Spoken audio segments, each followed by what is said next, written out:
ინციდენტების პრევენციისა და მასზე რეაგირების 53 შეხვედრაზე ჩვენი მხრიდან განხილული იქნა ის საკითხები, რომელიც ამ ერთი თვის განმავლობაში იქნა დაგროვებული.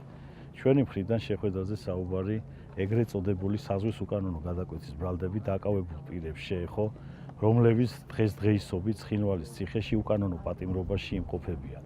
შეხვედრისას განხილული იქნა მოახლოებული აღდგომის დღესასწაულთან დაკავშირებით ადგილობრივი ცხოვრებლების ოკუპირებულ ტერიტორიებზე არსებული სალოცავებისა და სასაფლაოების მონახულების შესაძლებლობის საკითხი, რასთან დაკავშირებითაც სამწუხაროდ კონსენსუსი ვერ იქნა მიღწეული.